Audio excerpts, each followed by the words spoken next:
I first got involved in politics in the 80s. At that time, the political climate, you couldn't help but be aware of it. It was during the miners' strikes.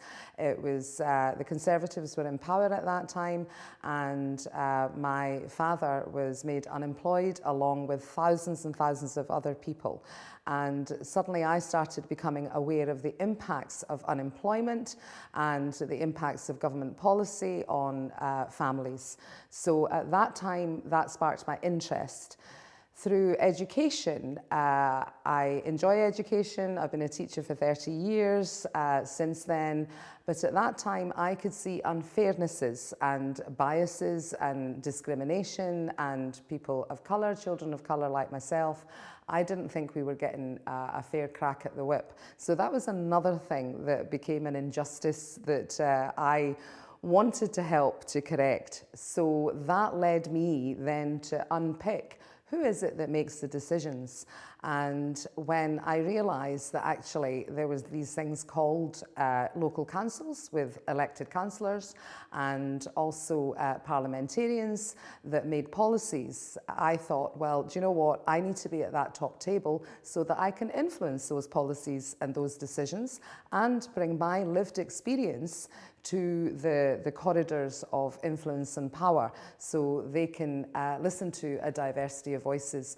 And I think that that helps to make better public policy for everybody. Putting yourself forward for election takes courage, it takes a lot of will, and it takes support from many, many people, from your friends, from your family, and the activists as well. Any workplace, every aspect of life, there are women, and we need to make sure that we are represented at every level, especially in places where there are policies and decisions being made.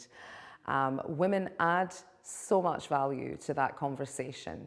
And it's not just on women's issues. Actually, as a black woman, I am equally interested in housing policy as I am on equalities issues. So it's very important to mainstream our voices.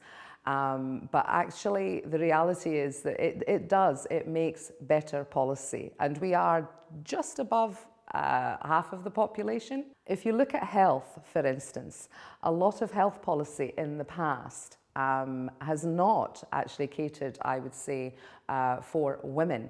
But now that we do have more women representatives in health in particular, women's health is now so much more at the top of the agenda. And of course, the Scottish Government has talked about and is enacting policies around menopause, which you never would have been thinking that they would have been talked about in a parliamentary business, for instance. So for all of those reasons, there should be no barriers. We should be part of the conversation, but actually leading the conversation. We are included on certain things, but I always say it's not enough to be included. It's actually, you've got to be able to have influence, and you've got to be able to effect change. And whilst there are people that can do it, why can't we do it for ourselves? We are perfectly well able to speak for ourselves.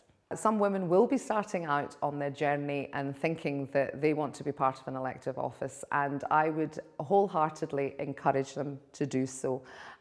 Look for the role models. Now, for me, I didn't have that within politics, but I looked out with politics. So wherever you find those role models, find them and get in touch with them.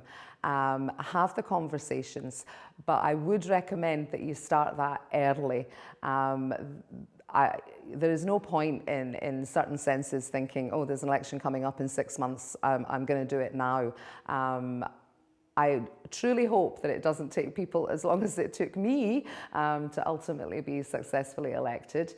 However, it takes time to get to grips with all different aspects of what the job might be, and to make sure that you are a community activist, you're known within your communities, and you're championing causes, you're learning amazing skills there, but you're also building up your confidence.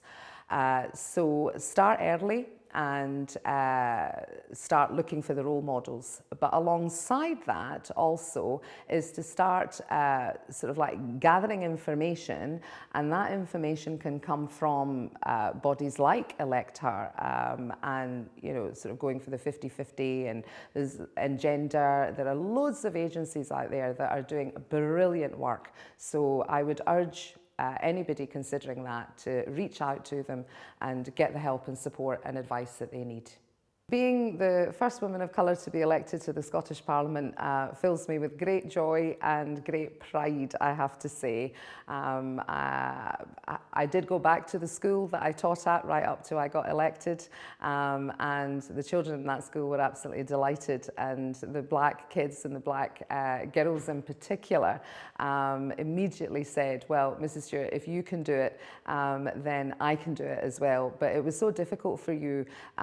It's going to be hard for me as well. And I said, no, it's not, because actually I'll be at the other side waiting for you. I've opened that door and I will be encouraging you and welcoming you in. So every day is an honour to make that difference. I would encourage all women to actually look into the work of Elect Her and reach out to them for support, help and advice. I have worked with them. They're an absolutely amazing bunch of women, and they'll be right there for you.